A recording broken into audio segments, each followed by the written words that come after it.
Good evening, everyone, and welcome back to another wonderful tasting with the Virtual Tasting Society. I am Vadim Perlovsky, and today we're excited to welcome Short Barrel Bourbon, Short Barrel Whiskey. What's the Short barrel bourbon Short Barrel Bourbon and Old and, Fourth Distillery. We have two of them. and Old Fourth Distillery.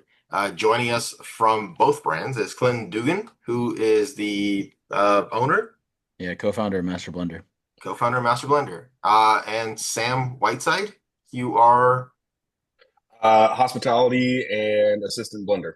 wonderful. Okay, well, thanks guys for joining us. We're excited to taste through these. We got three expressions from each brand. The tasting orders in the chat, but those of you watching at home, and if you want to pre-pour them, we're going to start with a 4 grain toasted small batch, a rye 101, and then we're going to switch over to Old Fourth and do bottled and bond, cask strength, and then white port.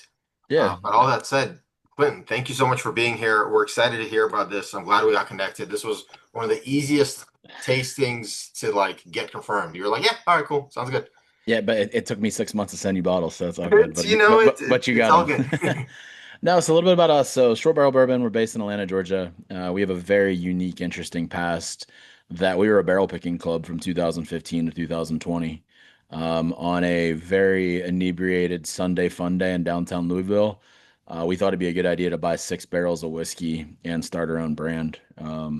Sound really good on a Sunday, but when the brokerage calls you on a Tuesday and says, "Hey, I need that money for that contract you guys signed for these barrels," we said, "All right, either this is going to be a really fun hobby. We'll have some bourbon for a few years, or we'll see what happens." So my background's digital marketing. I have 15 years of websites and SEO and content and everything. So bourbon was always a hobby that has now turned into this crazy thing. We're distributed currently in 5 states. So we're in Florida, Texas, Georgia, Kentucky, and Tennessee, soon to be Alabama and South Carolina and Missouri. We ship to 48. So we're one of the probably few that have a growing DTC side. We do online releases. Everything tonight, other than rye, is currently sold out, and the cash strength is different. You can actually buy on our website. I'll make sure you get a promo code set up tomorrow. If anybody likes this, I'll take 15% off any of the bottles, so we can have some fun with that. And then Old Fourth Distillery, you'll hear Sam talk more about that, but just a little bit on that one. So we didn't start that one.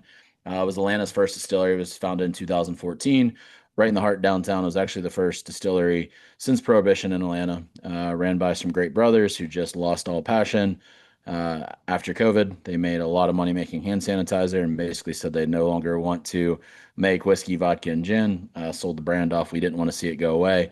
So we acquired the brand and all the assets and have kept it going. If you ever travel through Atlanta Airport, we have a tasting room and restaurant on Terminal E and also soon to be Terminal D. So we'll actually have two full-on bars, tasting rooms, and restaurants. So if you ever come through and don't feel like hitting a Delta Lounge or anyone, definitely come see us. And anybody that passes through Atlanta, we're just about 25 minutes northeast of the city, right off the highway. So we have a full gift shop. We're taking in over 5,000 square feet, so we'll have a full-on tasting room, dedicated air conditioning tasting room for the summer and everything. But we're growing like crazy.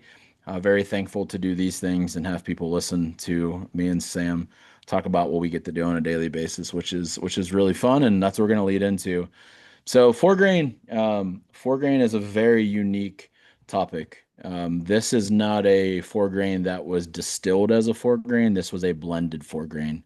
So Sam and I were about 8 months on this project. Really interesting. So this is actually a blend of Wilderness Trail weeded bourbon and Green River bourbon. So kind of proprietary mash bill. It's about 4% rye. We'll leave it at that. But that's what actually makes up the fourth grain on that one. 94 proof, 92 proof, sorry. Really easy to drink. It's probably one of my favorite things that we've done. Meant to be an everyday sipper. It's not meant to be something crazy limited, whatever else too. But to get a 4 to 5 year old, almost 6 year old blend now, Sam, I just saw some of our weeded barrels. We're almost 6 next month, by the way. Oh, good to know. At 39.99 on the shelf from an NDP. Oh, look at this guy, Matthew. What's up, buddy? You Vadim know, just it, told me to, sorry, I'm going to interrupt for 2 seconds. Vadim just told me to get on, and I'm just going to say hi because I'm actually packing to go to Japan. no, well, good to see you as always. Yeah, Uh, I'm glad to see this happen, guys. yeah, no, Good, appreciate you. good, good to see you all. Thanks for telling me Safe to come travels. on, Vadim. Yeah, come see us soon. Thank you. But no, so 4 grain's really cool. It was one of those things that we wanted to make approachable. A lot of times as an NDP, people don't want to take a risk on a $60 to $100 bottle. They know we source. We're very transparent about what we're sourcing. There was one thing that we made a challenge for ourselves was to put a sub $40 bottle on the market. And for what it is, it's getting some really good traction. We just had a really cool article in Forbes and a few other things about how we're blending and everything else too. So it's a really, really just fun, solid blend. And the best part is it's a mash bill you never had because until Sam and I created it, it didn't actually exist.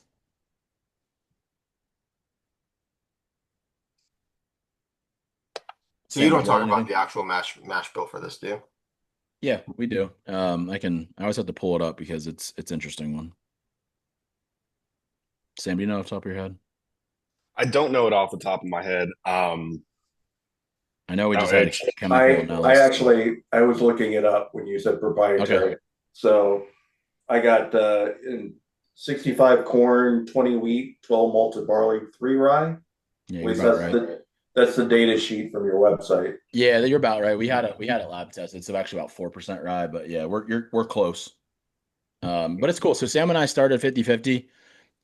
So when I say 50/50, we started one barrel with wheated bourbon, one barrel Green River, and the rye just wanted to keep taking over and over and over and over. So we end up being almost 4-1 on wheated bourbon to rye bourbon, which was really interesting. We didn't want the rye to dominate. We wanted to actually be sweet. I will say right off the bat, I appreciate your guys's forthcoming with all of what you're using and how much pretty much how much you're using of it and stuff. We enjoy the what's the word I'm looking for? Transparency. Yeah, We and enjoy the transparency. that's one big thing that we were founded on. We were barrel pickers. We always loved to tell people what we were drinking and no one else do. And we are distilling. Like our oldest stuff turns 3 in March. We're distilling here in Georgia. We're distilling in Kentucky, but we have no desire to put stills in operational. It doesn't make any financial sense right now to turn on stills. Whiskey is whiskey is very, very, very cheap right now. It's kind of sad cheap to be 1,000% honest with you, but it's good for brands like us that are growing, bad for other brands that are liquidating, because there's a lot of it out there. But I want to know. But at the end of the day, I also want to know what I'm drinking. If I'm selling it, talking about it, owning it, blending, I have nothing to hide. I've been under NDA one time. I don't use the word hate very often. I hate when people are saying, "Oh, we're NDA." Can't tell you what it is. They don't exist. I will be on record and say NDAs do not exist unless they're buying something crazy. But we get offered the same exact thing. We know all the brokers. It's just marketing, just thinking that it's something special, and it's not really. There's plenty of whiskey out there. There's tons of people using the same exact whiskey, all multiple different price points, and it is what it is. It's always going to be. It's always fun, but you don't always have to chase the thing. We follow the $10 per year model if we can. 99% of the time we will. So if it's a 10-year-old MGP, it's a 10-year-old Kentucky, it's gonna be $99. If it's we have some 21-year-old American light whiskey, it's probably gonna be 119. Like we're not trying to make max profits. We're trying to put things out there at a reasonable price and really kind of elevate what we're doing. And I feel with every blend and every barrel that Sam and I put out, we're just getting better because we're learning. I mean, I've really only been blending whiskey 2.5 years. Sam, you're what, about year and a half, 2 years? I mean, Yeah, about a year, just under a year behind you, maybe, or right at. I mean, we're pretty fresh to this game. I'm constantly learning and understanding and sampling, and we'll always take feedback. We'll listen, modify, and kind of go. And it's just kind of who we are. No, that's great. I mean, transparency. I think what for those of us who've been drinking whiskey for a long time, I think the most annoying thing is when you start hearing bullshit from brands. There's a lot of it. It's very common, and so it's a nice to get a breath of fresh air. Like, yeah, we all know that. It's hilarious to me when I visit a distillery and they're like, we can't tell you the mash bill because we don't want somebody to rip it off. I'm like, So ugh, so either here you're dumb or you're just so like, here and this is one of my favorite conversations just to just kind of riff on. Mash bills and one thing, they're great. It's like our honey product. A lot of people have honey. A lot of people have recreated honey and try to do it stuff. You cannot duplicate an aging environment of where a warehouse is. You cannot duplicate the barrel. You cannot duplicate the air. You cannot duplicate the humidity. You cannot duplicate any of that. So while we have projects running with Green River right now on some of our new make, where we have 144 barrels of new make sitting at Green River and 44 barrels sitting down here in Georgia, and we're going to actually look in 4 years of what the difference aging and all that stuff was too. But it's always funny. Oh, we can't show you the mouse, but I want someone to rip it off. Unless you're aging somehow in those same rick houses, it's gonna taste completely different. We have windows at our warehouse. The whiskey's gonna taste way different. We have skylights that blast down and create hazmat whiskey all the time. Like it doesn't. To me, mash bills are one thing. I mean, and we'll talk about this next. I'm more a fan of the oak side of what we do and working with Kelvin and a bunch of others. That's kind of where I nerd out a lot more than standard mash bills. I mean, you give me 70-21-9, and I'll take that all day long, to be 1,000% honest with you. That's some of the best whiskey I've had. You give me OZ Tyler single barrel, pre-Green River, some of these 8, 9-year-old Kentuckys right now, that mash bill, I'll take it all day long. And if I blind you, it'd beat a lot of big boys. Cool. So let's jump over the toasted. This was the toast. So our toasted is what we started when we became a brand. Really funny story on the toasted.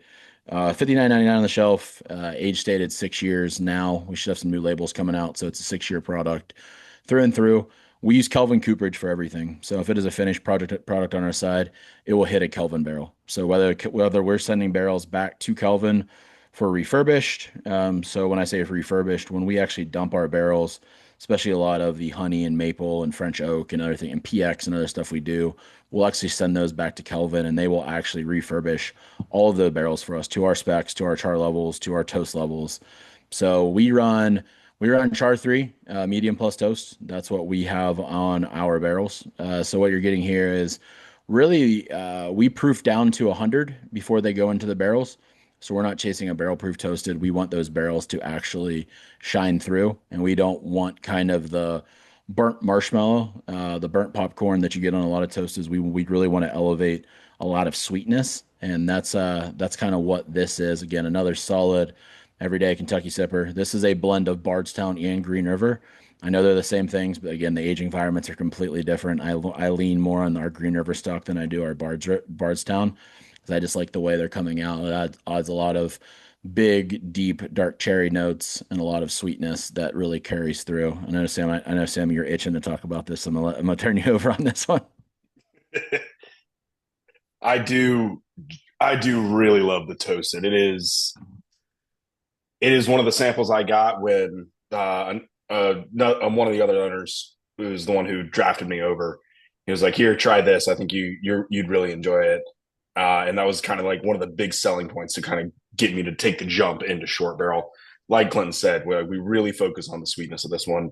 These beautiful vanillas, these amazing kind of oaky notes, this sweet yet subtle long finish on the backside that's not overpowered by the smoke.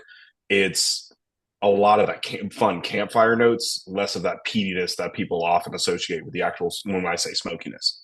Yeah, and Kelvin has been a huge help for us, especially because that's all we work with. So all of our new oak, everything comes from Kelvin, our double oaks, everything. They advise us on our toast levels and other things too. We actually just got in light toast the other day, so we're playing around with char one, heavy toast, char one, light toast. We're starting to really understand our environment, especially this summer. We have a really cool aging environment. The floor will be about 80 degrees up top. We're a warehouse, but we're 22-foot ceiling, so we're four pallets high or 5 racks high. We'll hit about 110 most days, 120. And then my dumbass thought it'd be a good idea to put semi trucks outside, and we actually heat cycle barrels all summer long in the trucks outside. A lot of times those trucks will sit at about 130 to 140 degrees. We've actually had bourbon spew out of barrels. We've popped bungs because they're under so much intense pressure in the trucks, which is really cool. And we've played around a lot with this toasted kind of product in the back of trucks and kind of see what's going to do too. But again, it is something we just wanted to be sweet, approachable, kind of an everyday drinker. And now that it's going to be officially age stated on the side as 6 years, we think at $60 price point, it's definitely up there. You get a lot of that fun. You get a lot of the fun Kentucky, but you also get a lot of the fun Georgia aging because you're minimum 6 months in that barrel.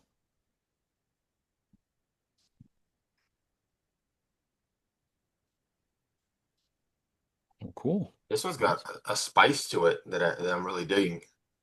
Yeah, so that's one thing. That's one thing that we do too. I know these are lower proofs. We're all bourbon fans. I could have sent you guys crazy, crazy single barrels, but didn't. I wanted to actually talk about what we do on the blending side rather than here's some single barrels.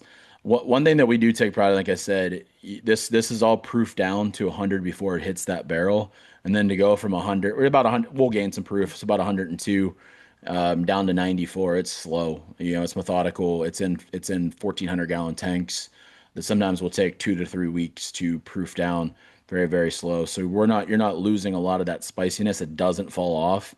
And that's one thing that Sam and I always, always like to really do is have a finish that's just even at 94 proof, you're like, oh, that actually keeps going. It holds up with an ice cube. So I know Sam makes a lot of cocktails with it. It does hold up very well to multiple different things.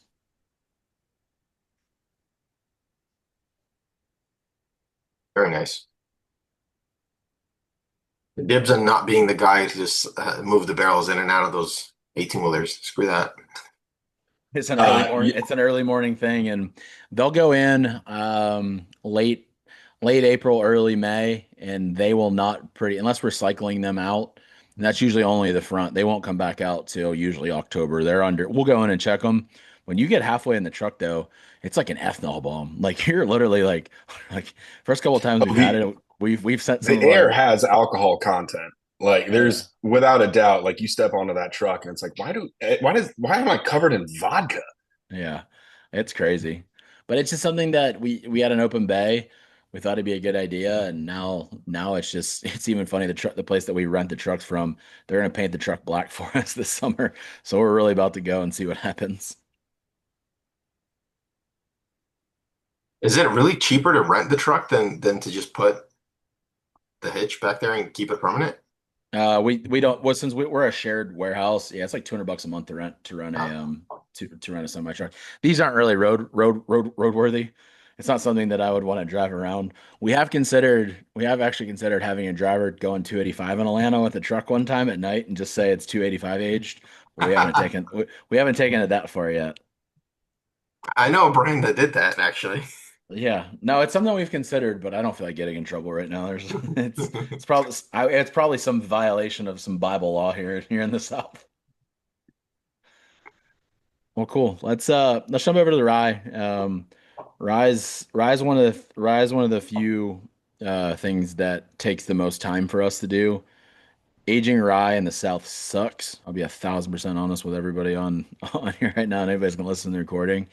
It's probably one of the most hard things to keep consistent and keep it right.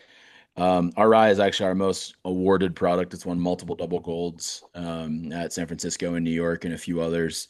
So what you guys have in front of you is actually going to be a blend of 9 to 10 year old MGP rye.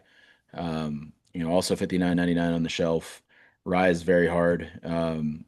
It's a hard sell.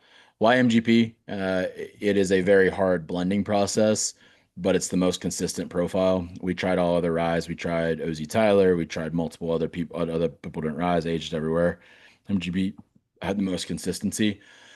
We've made some rye. I think our oldest rye is about a year and a half now, so a long way to go on that. But it's a special rye. It's 101 proof, holds up in cocktails. It is also one of those things that we all just love. Sam, how many people have we converted that tell us they don't like rye? They're like, I actually like that rye, which is really cool for us. And then Sam will go, well, you don't like Whistle Pig, do you? And they're like, I don't like Whistle Pig, and it starts the whole entire conversation into why they don't like ryes. I think I convert 4 out of 5 people who tell me they hate rye with this bottle alone. Yeah. Yeah, and I didn't send you our other rye, so we have our old fourth rye too. I sent you the white port rye, which we're really excited about too. But we also have a 4 year old age stated rye. It's spent 100% of its life in Atlanta for 29.99 on the rye side too. So, when it comes to pricing and everything, we are very cognizant of markets and kind of where people want to be. So it's really cool to kind of have two ryes. One that's I like to say your bullet rye that's just meant to be your workhorse, and then you have the short barrel rye that's meant to sip on and kind of hang out with. What does Jane think? I knew that was coming. I was still working on the toast and I haven't gotten to the right. I'll let you know in a minute. Okay. Because if you can convert Jane, then you've done something. Uh-oh. Uh-oh. I'm always down for Challenge accepted. I would love to hear it. I'll be curious to hear your thoughts on the white port because it brings a lot of the land age stuff and then a fun white port thing too, which is really fun. But no, like, and I know we're just talking here. I know there's some questions about kind of us and our finishing stuff and everything else. So a lot of people have probably, if you've heard of Short Barrel, you've probably heard of our bee's knees, kind of honey finish or sapsquatch, or the same thing with maple.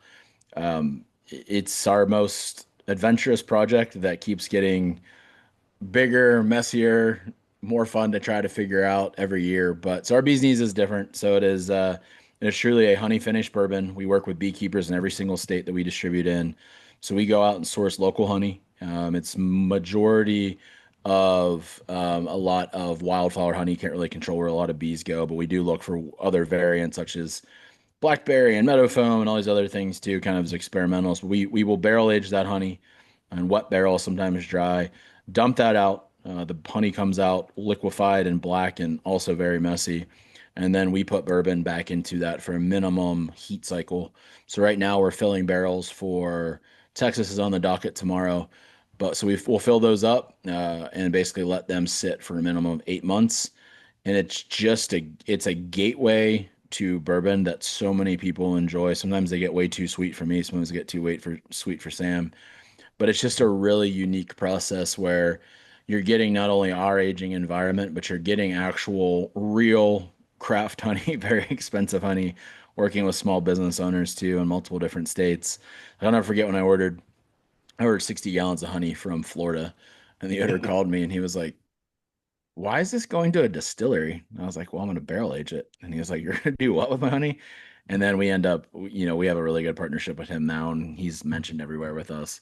But it's a really cool process that we do on the bee's knees, and it's a gateway. We have a rye dropping online March 20th. It's called the After Swarm, so it's the same exact process, but it is on the rye side. So this year's rye was a blend of 6 to 13-year-old rye in Kelvin barrels, and the online version was different than the distribution one.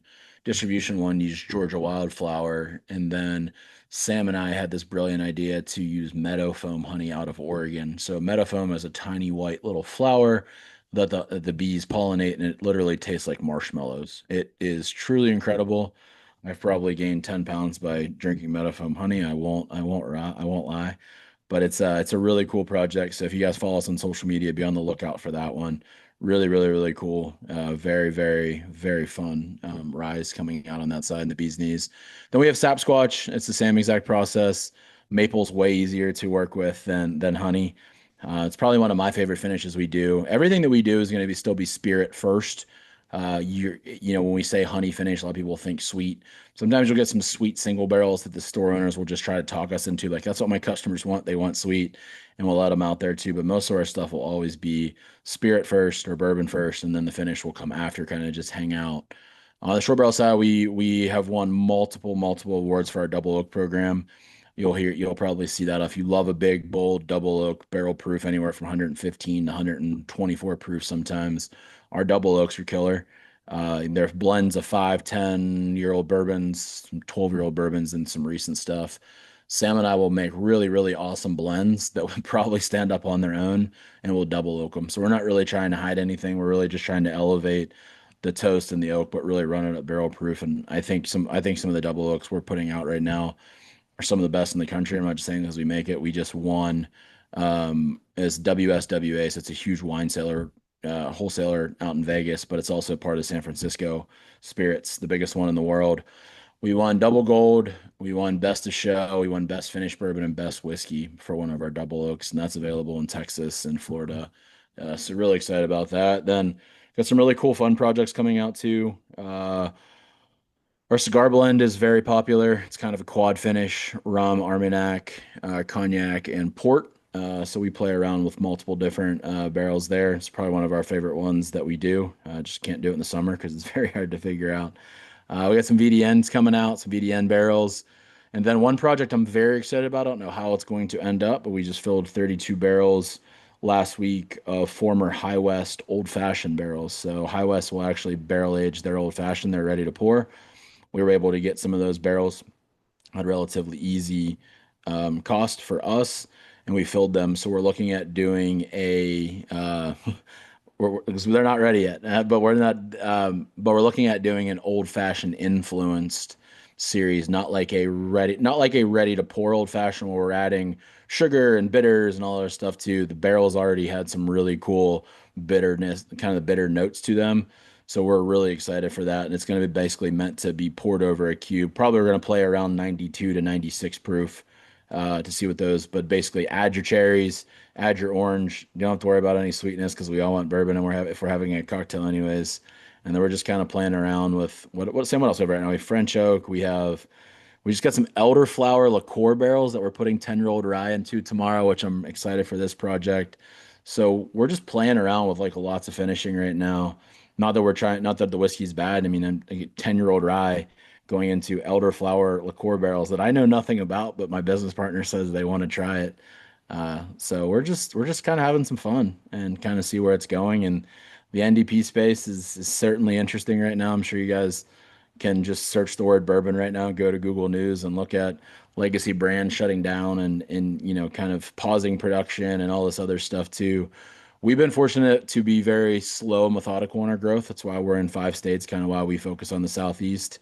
Sam got a call from Mississippi today of some dude begging him to for us to distribute there. It's not that we don't want to be in all states. We're slow. There's 12 of us running 2 brands, and that's Clear Spirits and everything else too. So with us being able to ship to 48 states, we're being slow on purpose with our growth, and we're growing like crazy, which has been really cool for us as not only a business owner, but to watch the whiskey market doing what it's doing and look at our numbers. And I have plenty of friends that are just, you know, barely keeping the lights on right now. So support your locals, support your craft, support your NDPs. We're going to push through this together, but unfortunately by the end of the year and this time next year, there's going to be a lot shut down, and it's not good. And I think you're going to see some legacy. There's some legacy brands out there that are trying to sell rick houses off right now. I'm not going to mention any of their names, that just to try to make cash flow and work and all these other things too. So it's getting interesting. There's a lot of overproduction. We all saw it. What happened in bourbon is not necessarily the production side of the brands. Too many people got in bourbon that shouldn't have been in bourbon. There was too many hedge funds. There was too many people just buying barrels that thought NDPs and brands were going to continue to buy at top dollar. I mean, when we launched our Toasted, it was a 3-year-old product and we were paying $2,800 a barrel. Right now, I could go buy 3-year-old whiskey for $495 if I wanted to, which is just absolutely crazy. I mean, we're turning things down, and I'm a transparent human. We got offered 10-year-old MGP today at $1,500. We just don't have space for it right now. But 2 years ago, those were $5,000 barrels, and you had to be ready to come up with a truckload full of cash literally for 88 barrels that day, or they were gone. That's how fast the market's changed. So, I think as we go and Sam and I get more ingrained in everything we're doing, our stuff's just getting older and better and more flavorful because we're able to use older whiskey, but we're not taking our pricing up, which is something I'm most proud of too. We're definitely not coming down because we have a lot of production costs and bottling and everything is expensive. But now that we're able to age state everything and move everything around, you're going to see Short Barrel do some crazy stuff at probably one of the better price points out there. That's my spiel. No, we love to see that. For a long time, I was just talking with a friend. Long time, brands thought $100 a bottle was reasonable, and that's kind of where everybody got. And like now we're coming back down, and people are like, "Yeah, bourbon should be $40. Like, calm down." Yeah, I'm like, the "This is hard good." the hard part with a lot of this though is you can't magically just bring pricing back. This is something I've talked a lot about. You can't magically just bring pricing back down on the shelf. It doesn't work. The store owners already own it. What's hurting us right now isn't necessarily access to anything. It's the brands that have shut down, the Kentucky Owls of the world and the Old Elks of the world, and all this other stuff. People don't realize the last we heard, there's 60,000 12 packs of Kentucky Owl sitting in distribution warehouses across the United States. What the F are we going to do with that? It's going to be like $4. We're just going to be pouring it out. Like, what are you going to do with Kentucky Owl? I mean, that's what I'm saying. Like, that's what's hurting us in the market more than anything. And even, if you want to get down to the distributor level of all these layoffs and stuff, everybody just got so dang greedy. Like, it was just carrying too much inventory. They bumped it. blame Sazerac for a lot of that. If they listen to this, whatever. But they played all these games and made you bring in all the Fireballs and the Wheatleys and all these Rain vodkas and just to get one bottle of Elmer. And everybody just stopped just playing those games. Well, Sazerac has to get things out there, so they're just kind of doing their thing and just all the greed and like whatever else. It's starting to get better, but it's only going to get better, unfortunately, with people losing their jobs and brands shutting down, which sucks. All right, Sam, you want to talk about Old Fourth and whiskey? Sure, absolutely, yeah. Clinton, right as we're in the middle of this whole thing, I want to stop for a second and do our customary photo because I know you warned me that you got a little one at home. Yeah, she's rolling around, so that's what I was saying, Sam. You might have to Yeah, take over on this one. I wanna take a group photo, and freaking Jay walks away right when I say this. Jay, I know you can hear me. We invite everyone. It's one of our traditions. We invite everyone to turn on their cameras for just a second, and we raise a glass and say cheers to the brand for joining us tonight, and for all of our participants for being here. So thank you so much. I'm gonna cheers you with water. That's fine. Cheers, and smile to the camera for just a second. I'm gonna take a snapshot. Oh, Jay's back. Son of a. All right, one more. Fine, we'll do it one more. All right, everyone, smile to the camera for just a second. Perfect. Got it. Thanks, everyone. Yeah, Sam, I'm gonna let you run this one. Guys, if anybody needs anything from me, Clinton at shortbarrelbourbon.com. I run all of our socials. I'm very active in all the groups. I'm actually joined the virtual group today, so I'm in there. I'll get you guys a promo code for the whole entire group tomorrow. We'll run that for 5 days. Anything you guys need from me, please reach out. I'm an open book, as you guys can tell. Thank you so much. This has been incredible. Sam, I'll see you bright and early in the morning. Awesome. Thanks so much. See you in the guys. morning. Thanks, Bye. Glenn. See ya. I'm glad we No got that pressure. before he bounced. Awesome. And I see that Jane went ahead and put his email in the chat. So yeah, like you said, if you all have any questions for him directly, he runs socials, emails in the chat. And of course, we'll get that discount code out as quickly as possible. Yeah, so we'll kind of just jump right into it. The very next one in our lineup is going to be on our Old Fourth side. Kind of to touch back on what Clinton was talking about. Short Barrel bought Old Fourth 2021. We moved everything into one facility in 2023. So what we're going to be tasting now, as you know, for the bottled and bond, this is a very traditional profile. I'm sure a lot of us already know this, but bottled and bond is some of the original profiles, the original tastes. These laws reach back to late 1800s. And by the way, please Google me, especially those who are watching this video after we have it recorded. I failed history class, so always check my dates. With that being I said, thought you were like somebody famous. You're like, Google me. I was like, what are we gonna find? oh heavens, no! It's fact check me, please. Got it. I was all Googling. I was like, maybe we got to get a for sure. Absolutely. Yeah, so this one is coming in at a beautiful 100 proof because it is a bottled and bond. Of course, it does have to follow all the extra bottled and bond laws. A lot of times when I introduce this product to somebody, the first thing I tell them is like, this is what we imagine the very base levels of whiskey to taste like, the very base levels of what we imagine caramels, what we imagine these barrel notes, and just it's traditionality at its finest. Or at its core, I should say, traditionality at its core.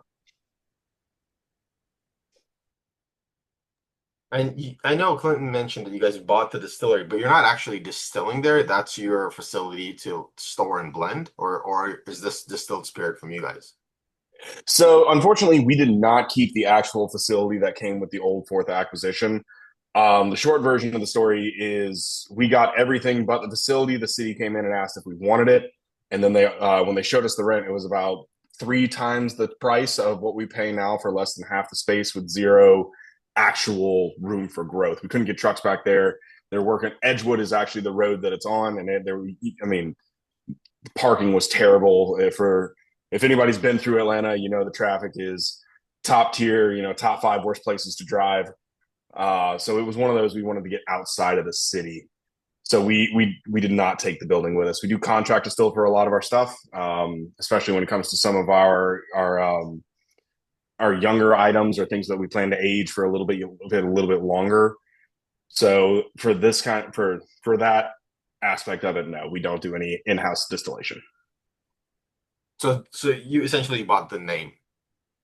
Yeah, we bought the name, we bought all the existing barrels as well. Ah, okay, that's what it was. Yeah, so the original owners did have their own process. They did have their own way of doing things and laying barrels down and kind of starting the product and all of that. We acquired all of their existing inventory and brought it over. We actually have a 10-year version of this product that we're tasting right now that was from the very first barrels that they ever created. We brought them out of, pulled them out of the back, covered in dust, covered in all kinds of fun barrel history, as I'll call it on camera for the nice way to say it. And then blended them together and made a really fun 10-year version of this product. Cool.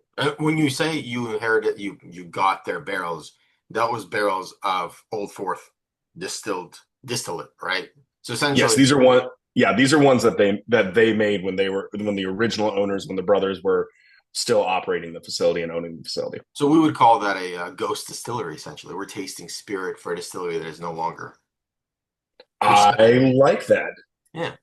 I'm going to steal that for my next tour. I mean, that's what we call it in Scotland, right? Distilleries that are defunct and are no longer around, and you get to taste spirit of what they made back in the day. Huh. Learned something new today. I thank you for that. Yeah, for sure. So this, what we're tasting now, the Bottled and Bond bourbon, is that sourced or is that spirit from Old Fourth Distillery? This one is sourced. This one is an MGP base. Okay. Very cool. That's great. And it's Bottled and Bond. Do you know the mash bill on this? Because the spice is really coming through as compared to the 4-grain. Yeah, so this one is actually going to be a 70-21-9. You know, that mash bill that Clinton was talking about earlier. This is one of our favorite ones to use in-house on both Indiana side and the Kentucky side. We tend to find this particular mash bill a lot. It plays really, really well in our space. It adopts a lot of that fun Georgia funk, adopts a lot of those unique sweet characteristics and stuff like that. And like you said, sometimes spices start coming out of nowhere. I've never found one of these that are overly spicy. I never tend to have like these super deep, like black pepper bombs or anything like that on the backside. They almost, but pretty regularly will have some of those fun baking spices. Yeah, it makes me want to talk with a really terrible Southern accent. I will.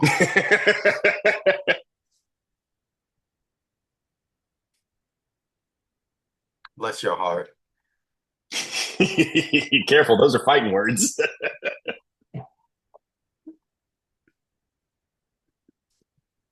All right. I believe the next one that we have coming down the line is going to be the cask strength. I'm actually very happy to see this one on the list.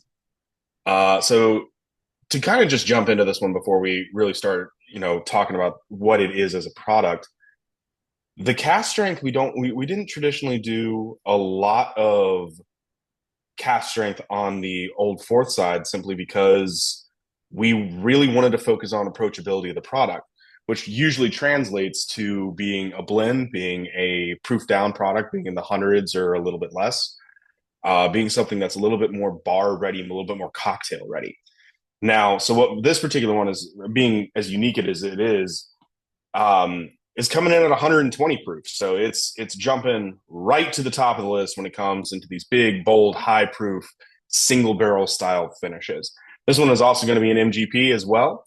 And it kind of just speaks for itself. So I'll kind of open up the floor with a light pause if y'all, as y'all are trying to if y'all have any questions about anything we've gone over so far, any notes that you'd like to ask about, I see Jay put into the comments Georgia funk. I'd be more than happy to talk about that a little bit as well if y'all have any questions. Cask strength at exactly 60, so you guys aren't adding any water to it and you just got lucky, or is that like barrel entry proof, or what are we talking here? Full transparency, absolute luck on the 120. A lot of times ours come in, we get 0.3s, 0.7s, 0.6s, 0.9s, 120 121s, 2s, 3s. A lot of our stuff, we don't see a lot of dip, or at least in our cask strength, we don't see a lot of dip when it going much below that 120 mark. Majority of our single barrel stuff actually raises in proof. We see a lot of these upper 120s, like 128, 129. We have a good chunk of barrels that kind of actively sit in that 130 range. And of course, we have a whole section of the warehouse that is almost dedicated to hazmat. I'd love to give you the exact details on how these hazmats are consistently being created and being pushed out when it comes to the actual aging inside of our warehouse. But it's just one of those magic spots that like we keep measuring it and then keeps putting it out, but we can't quite figure which barrel fairy is coming around and putting the magic on it.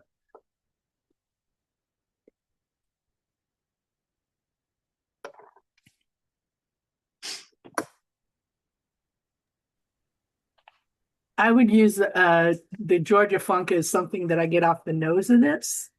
Mm-hmm. It's definitely there. It actually, shockingly to me, it actually almost drinks a little bit lighter than the Bottle and Bond. Love to hear that.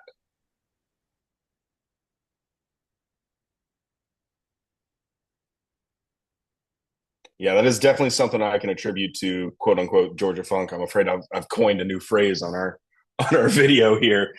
But yeah, no, a lot of our stuff drinks pretty light. I mean, y'all are tasting the 120 proof now. To me, it drinks in that about 112. I know that's a pretty specific number, but as Clinton says, when we're drinking at 9 a.m., we gotta write those numbers down, right?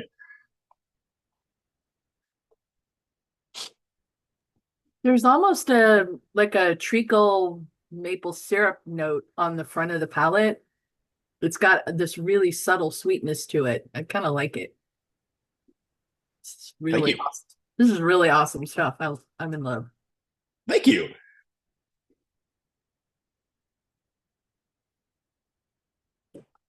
Awesome. So I believe next on our list is going to be the white port finished rye.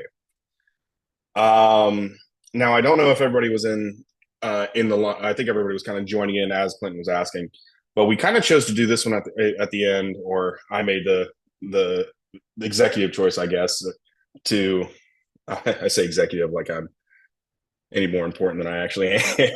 You are the most executive person from the brand here right now. All right, you own it. Oh no!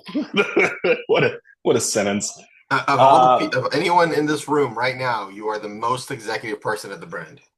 Oh boy, I'm gonna get in trouble. You can make all the decisions now. Oh boy, I'm gonna go ahead and give myself a raise. Sounds good to us. So the next one that's coming out is the white port finished rye. This one is actually a really fun one that we did. Now, of course, with it being a finish and being in white port, it's going to be a lot sweeter. Definitely chose to make this one the end. This is our dessert pour. Now, a lot of this is going to have those beautiful, light, sugary white notes right there in the very middle body. The nose itself, to me, always has this fun sweetness to it. And it just has this super long finish. Even coming off of 120, coming off of this very bold single barrel that we just had, it stands up really well. It cleans out the palate and just leaves you with this fun kind of like end of night feeling and end of night mouthfeel.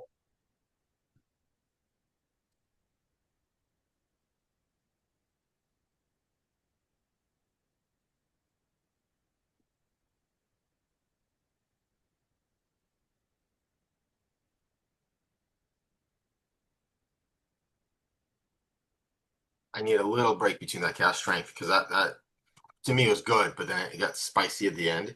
Yeah, mute. Oh, that's fair. That's fair. I can't find my water dropper, so I'm having to take it out of here. Nah, same. Always got to have a little water with me. Oh wow, the nose on this port is so interesting. I can't. Yeah, mushroom and damp fir. That's a good one. Earthy. That's a. I don't think I've had this on a whiskey before. This is somebody smarter than me. Say what you're nosing on this.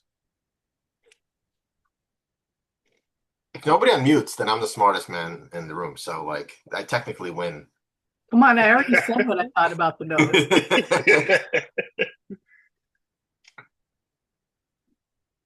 I just said it in the chat, not online. Mm.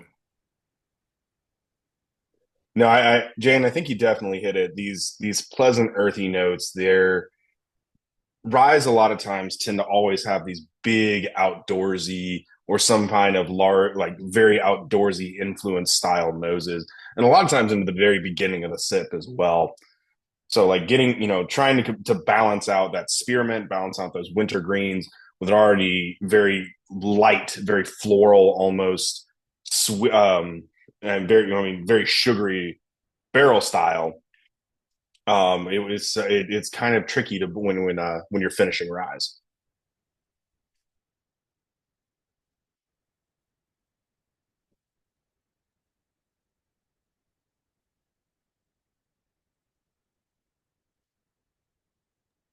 What would you say of these, or do you even have a core range that you try to still keep somewhat consistent?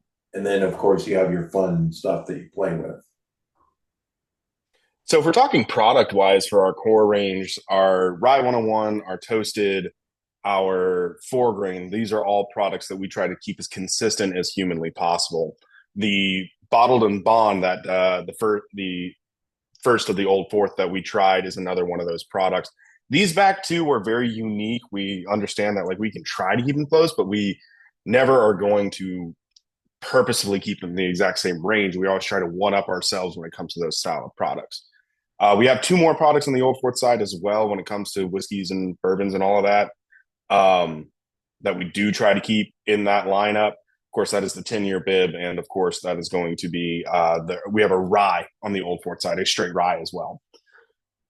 We do offer clear spirits such as vodka gin, and we have a barrel aged gin that we do on the Old Fourth side as well, that we do try to keep pretty consistent for our core products. Beyond those products, we definitely kind of let ourselves run wild. One of the beauties of being a 12 person operation, three of which being the owners, and one of them being on the call with us this evening, is I just have to be really good at convincing three people, and I'm good to go for a lot of our projects. And more oftentimes than not, it's I get in 8 o'clock in the morning, set everything up. Clinton's in shortly behind me if he hadn't already beaten me there, and he's like, "You will not believe the idea I just had." And then next thing you know, we're off to the races with our new wacky project.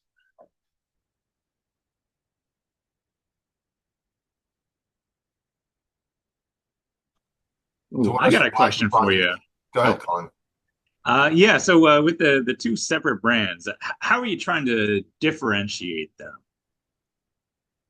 That's a great question. So the main thing that we kind of say here when it comes to having both brands, Old Fourth is definitely like a love letter to Atlanta. We definitely want to let that one kind of grow naturally. We want to, I mean, a lot of it is pressed to stay inside of Atlanta, stay homegrown, with the exception of Lawn Dart, which is a lemon ginger vodka that we have on the Old Fourth side. That one seems to exploded like wildfire. It seems to be going everywhere. It's a pretty much, like I said, a lemon ginger RTD. It's our easy drinking summer style vodka, and everybody knows how pool bars go. But as for Old Fourth, as for Short Barrel, this is our flagship. This is the one that we're putting out into the world. This is going to be our nationwide product. This is the one that we're definitely like, we wear it on our shirts. We go out and talk about it all the time. It's the spearhead brand.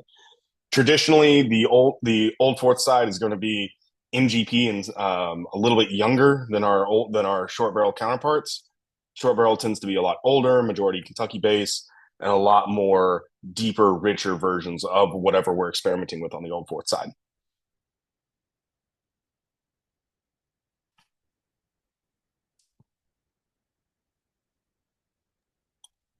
And I guess back to what you were mentioning, what crazy projects have you tried that have been amazing or have not been amazing? Or what are you excited for? I love talking about this because I will definitely say we take the term mad genius and as a gold star, or a mad scientist as a gold star. We are always trying to work on something. Clinton talked about already. We have this old fashioned RTD that we're working on right now. That's going to be, like you said, just throw your cherries in, throw your oranges in, and just it's ready to rock and roll. We've got some beautiful.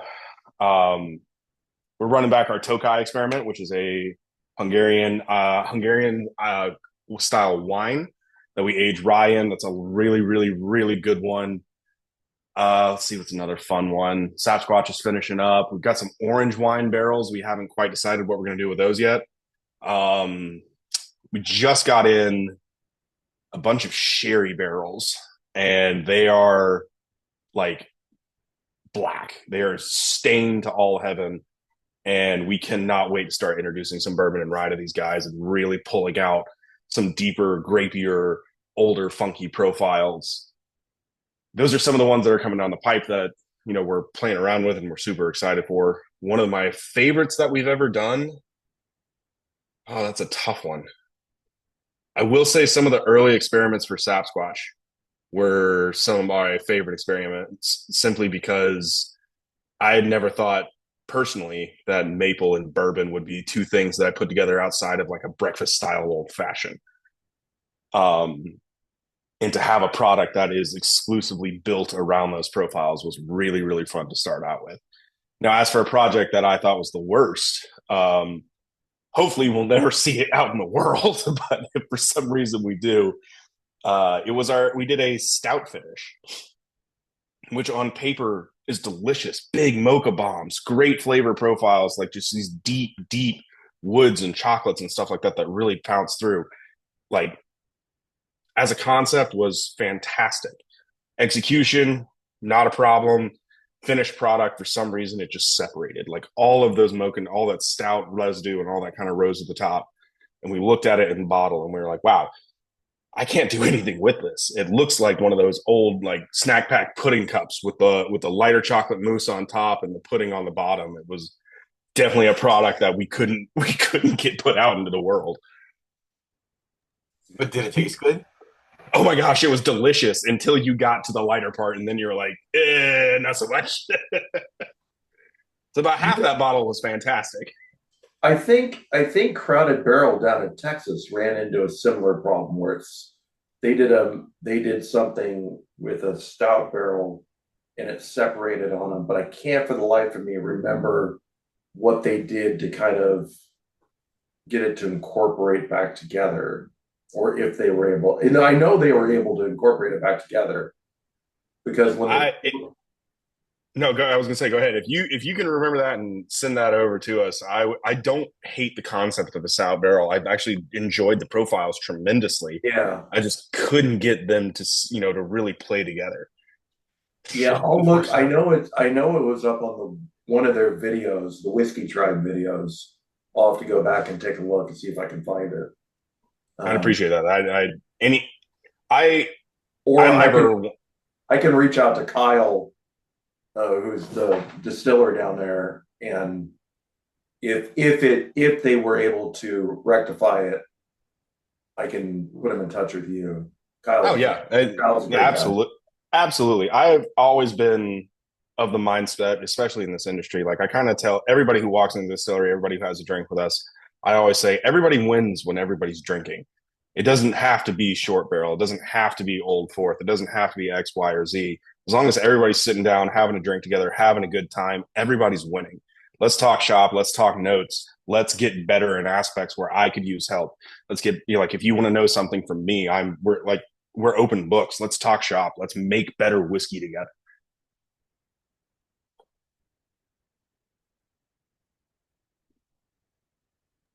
So make sure that if you or if Jane or somebody can put your email. Yeah, I'll go ahead and drop it in there. All right, cool. Thanks, Sam. Of course. All right, did everybody vote for their favorite pour of the night? Who did not vote? Raise your hand. Oh, it was me. I didn't vote. That's right. We shall shame you. Shame. So not make you walk around through the streets naked, though. Don't worry. I appreciate that. Yeah. Not going back to jail for that. But you do get to guess what you think the group's favorite was. Oh man, the group's favorite. Okay. I have a guess. Oh no, where did my vote window go? I closed it. You closed it? I did. Okay. I'm gonna say, if I had to guess, was it the Was it the single Old Fourth single barrel at 120? You, sir, are correct. So the Cask Strength took first place, and the White Port Rye took second place. That's very impressive. And then I Toast love to is hear all the it. way up the year. Wow, that's interesting. If anybody That wants is to talk awesome. about their experience and tell us why they picked the one they did, you're more than welcome to. Please, I'd love to hear it. I don't get to vote, so Yeah, fair enough. I voted for the Cask Strength just because we were talking about that Atlanta funk.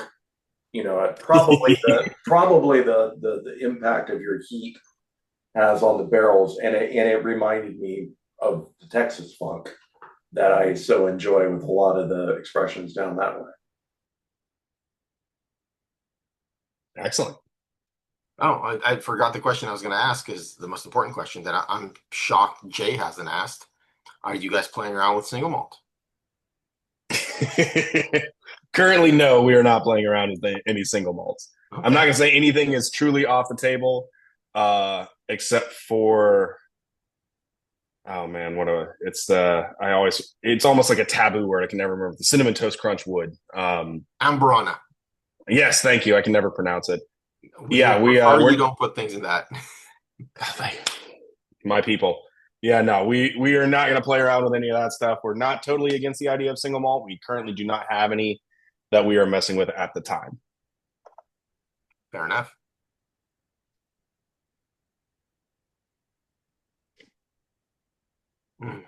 Any other questions? Well, I think this might have been the most efficient tasting I've been on in years. You guys just hit it out of the park, and we're in and out in an hour. That's great.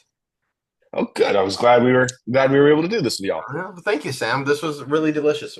I think a lot of the people enjoyed discovering a new brand. Obviously, since you're not distributing in California, this is a new one to us. But again, you have a website, you ship to everywhere, and the prices are fantastic. Like, this is going to be a bottle we definitely have on our shelves. So thank you for the time. I love to hear it. I appreciate y'all having us. Yeah, like you said, we do. You can order it off our website. Clint should be having that link up sooner, if not by end of day tomorrow. Yeah, thank y'all so much for having us. We genuinely appreciate it. Awesome. Well, thank you so much. Thanks, Sam. Yeah. Cheers. Cheers, y'all. Have a wonderful evening. Well, what kind of glass is that? That's a fancy looking glass. So it's Did you turn a glass inside out? What did you do? Oh, it's the skull glass. Got it. Yes, it's my girlfriend's, believe it or not. She has better tasting glassware than I do. I believe it. Not that the better than you, but the fact that like women are obsessed with like murder documentaries and skull glasses, that's a thing for sure.